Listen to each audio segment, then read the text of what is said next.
عزيزي المشاهد، ادعمونا بالضغط على اشتراك وفعل الجرس ليصلك كل جديد واضغط على جيم، وشكرا لكم. مشاهدينا الكرام، السلام عليكم ورحمة الله تعالى وبركاته.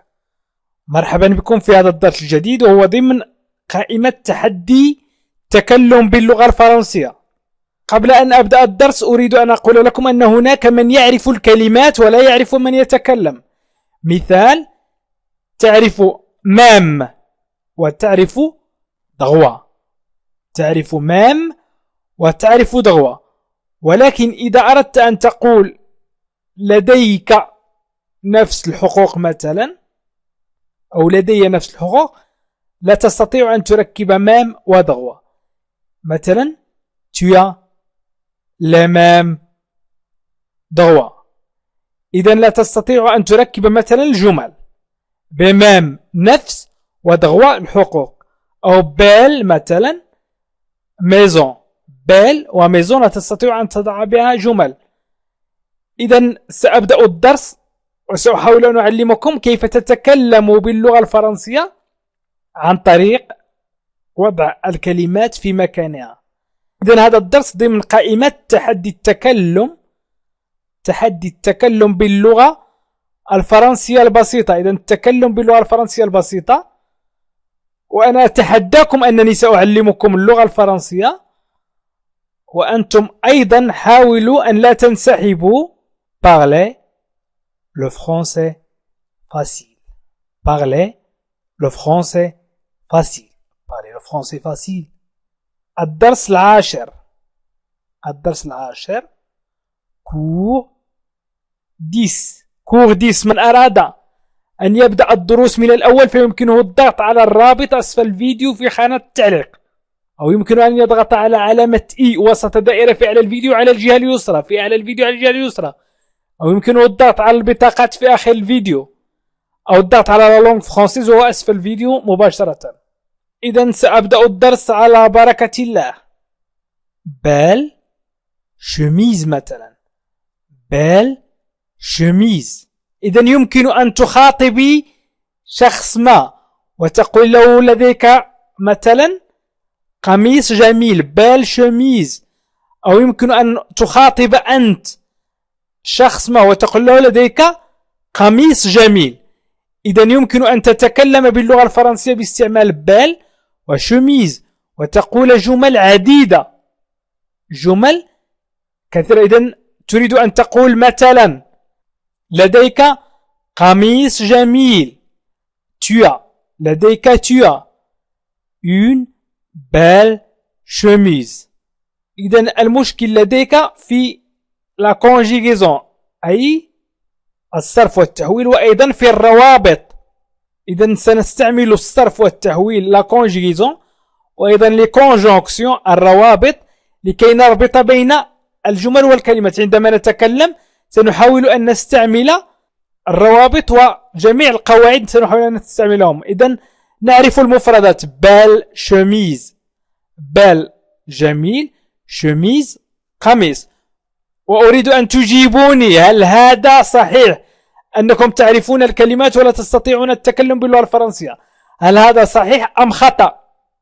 إذن بال شميز، بال سيبقى على حاله، شميز كذلك، فقط نغير تيا.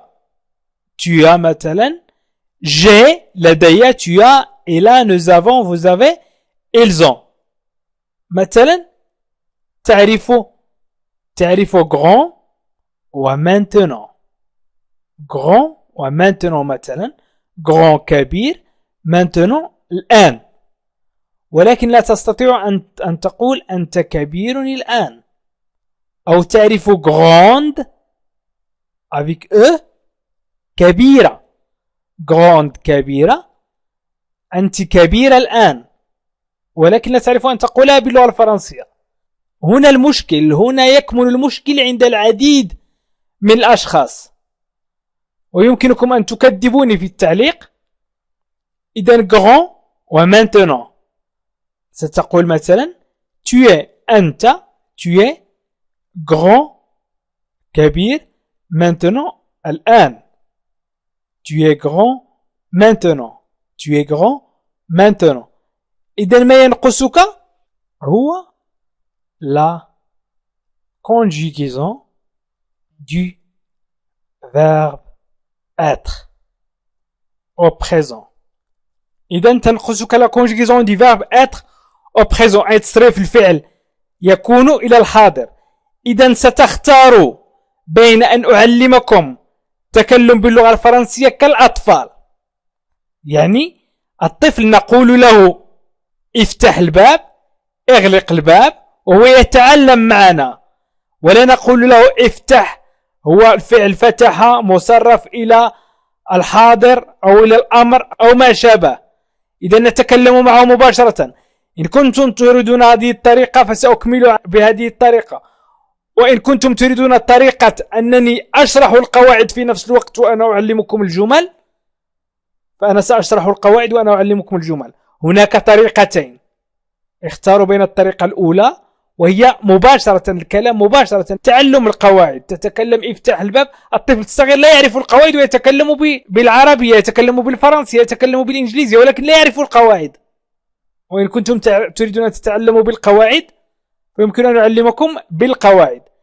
إذا قلنا tu es grand maintenant، أنت كبير الآن. مثلا يمكن أن نستعمل gentil وليز autres. مثلا les autres هم الآخرين.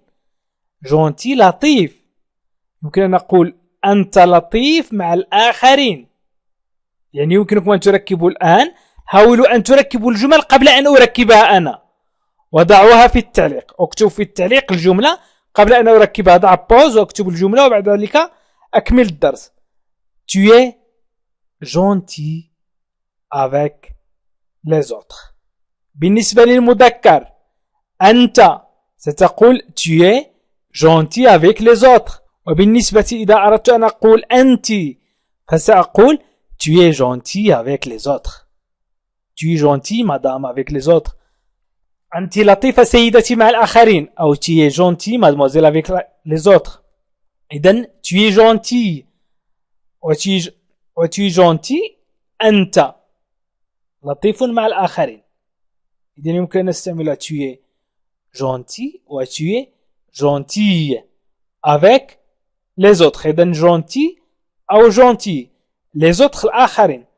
إذا قلنا l'autre الآخر tu es gentil avec l'autre أي أنت لطيف مع الآخر. tu es gentil avec les autres أنت لطيف مع الآخرين. يمكن أن نستعمل aujourd'hui و 18 ans. أنا لدي 18 عاما. اليوم aujourd'hui 18 ans.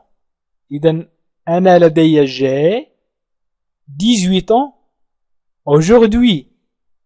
j'ai 18 ans aujourd'hui. لدي 18 سنة أو 18 عاما aujourd'hui. j'ai الآن j'ai لدي، أو tu as 18 ans، أو il a 18 ans، أو nous avons 18 ans، أو vous avez 18 ans، يعني حسب ما تريد أن تقوله. إذن j'ai 18 ans aujourd'hui. إذا استعملنا aujourd'hui و 18 ans، ويمكن أن نستعمل demain و l'anniversaire وأي يعني أي كلمات تريد أن تستعملها يمكن أن تستعملها. chambre dans، يمكن أن نتكلم عن chambre dans، maison و dans. مثلا أنا في منزلي أو أنا في غرفتي. أنا في منزلي أو أنا في غرفتي. je suis dans ma chambre. je suis dans ma chambre. أنا في غرفتي. أو je suis dans ma maison. ma maison. إذا أردت أن تقول أنا في غرفتي أو أنا في منزلي ستقول je suis dans ma chambre أو je suis dans ma maison أو je suis chez moi. je suis chez moi. أنا في منزلي chez moi chez moi je suis chez moi أو يمكن أن نقول je suis chez toi أنا عندك في منزلك je suis chez toi je suis chez toi أو je suis chez mes parents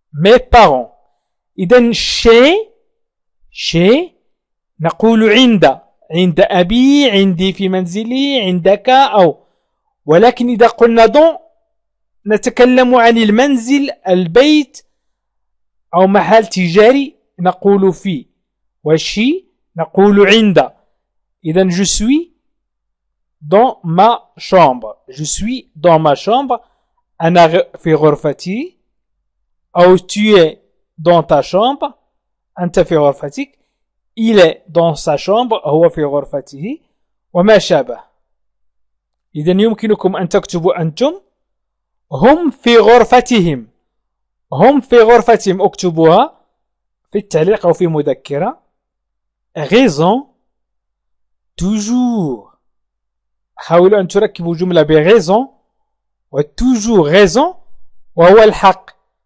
toujours دائما يمكن أن نقول أنت لديك دائما الحق أو أنت على حق دائما أنت دائما على حق إذن إذا أردت أن أقول أنت لديك دائما الحق أو أنت دائما على حق سأقول tu as toujours raison tu as toujours raison أنت دائما على حق tu as toujours raison إذن raison يمكن أن نقول الحقيقة أو الحق toujours دائما rarement نادرا tu as rarement raison أي أنت نادرا ما تكون على حق إذن tu as toujours raison أنت على حق يمكن أيضا أن نستعمل souvent tu as souvent raison tu as souvent raison أنت غالبا ما تكون على حق أو يمكن أن نستعملها في هذه الجملة إذن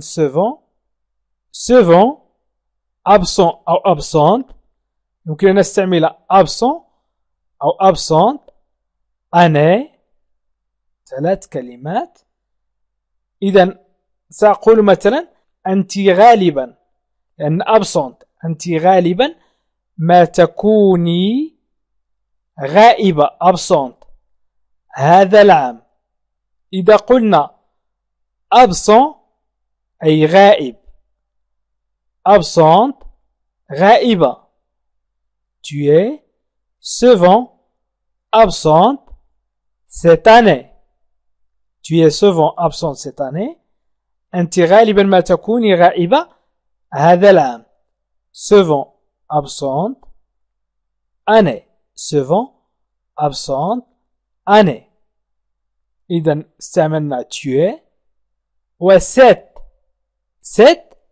c'est un adjectif démonstratif أي صفة الإشارة تشير cette année إذن tu es souvent absente cette année أو يمكن أن نستعمل toujours لقد استعملنا toujours في الجملة الأولى toujours tu as toujours raison يمكن أيضا نستعمل toujours في هذه الجملة سنقول tu es toujours absente absente cette année أو نقول absent tu es toujours absent cette année أنت دائما غائب في هذه السنة toujours دائما souvent غالبا يمكن أن نضع un cours de français درس في اللغة الفرنسية مثلا un cours français نحن لدينا درس في اللغة الفرنسية أو اللغة الإنجليزية أو اللغة العربية un cours وفرنسي نحن لدينا nous avons درس cours un cours في اللغة الفرنسية de la langue française أو de français nous avons un cours de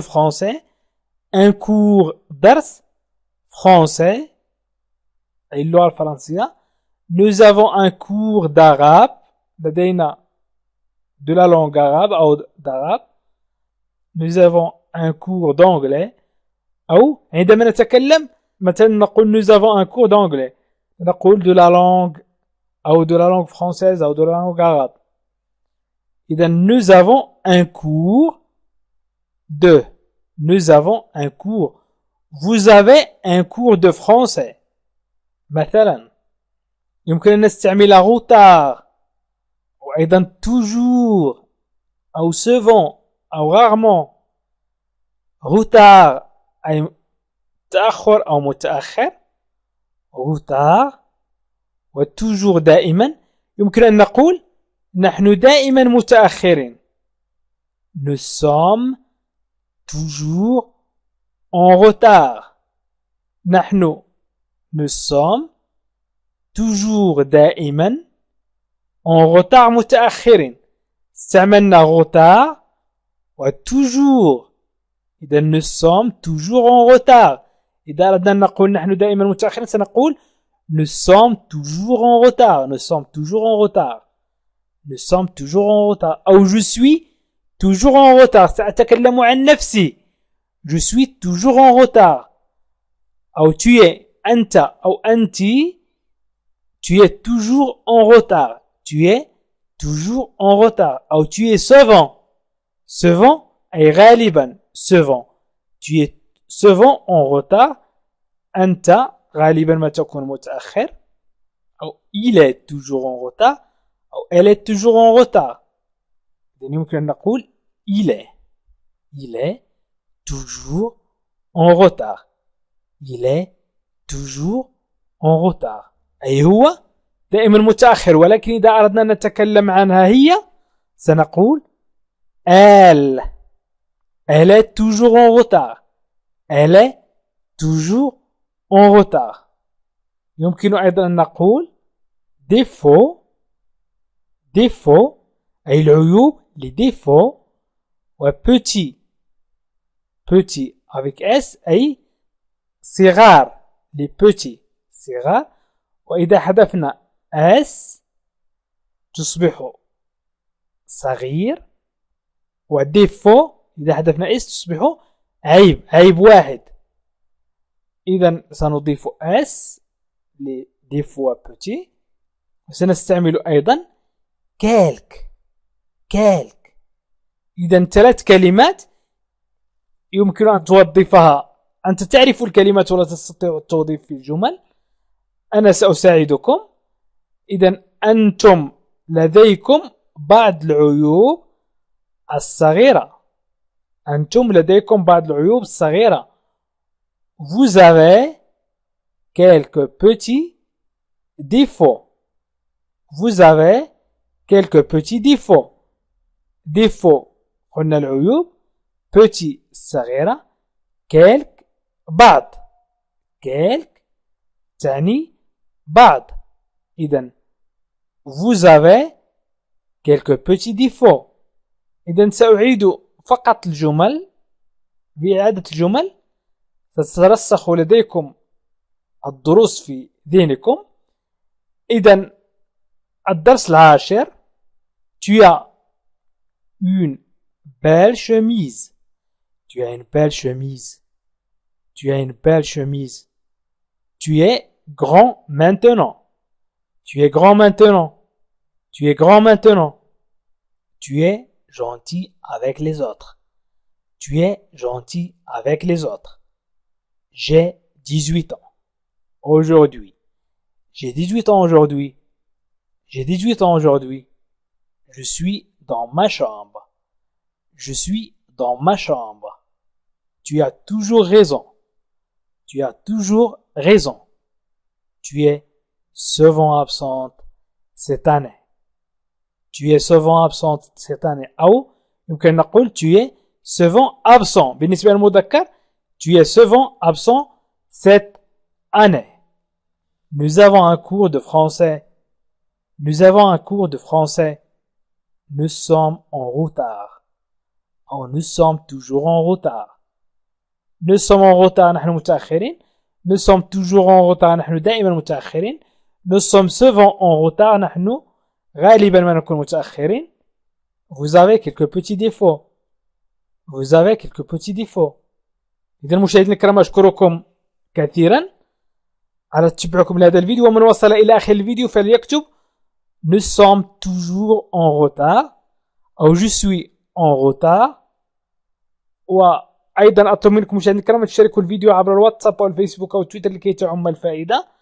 ومن أراد مشاهدة جميع فيديوهات تحدي التكلم باللغة الفرنسية يمكنه الضغط على الرابط أسفل الفيديو في خانة التعليق، أو الضغط على علامة إيفي على الفيديو على الجهة اليسرى، أو الضغط على البطاقة في آخر الفيديو. في آخر الفيديو توجد بطاقات، أو الضغط على لونغ فرونسيز ونزل إلى أسفل وسيجد جميع فيديوهات تعلم اللغة الفرنسية في 3 أشهر. شكرا لكم وإلى لقائنا آخر فيديو آخر إن شاء الله. مشاهدينا الكرام، السلام عليكم ورحمة الله تعالى وبركاته. مرحبا بكم في قناتكم لا لونغ فرونسيز.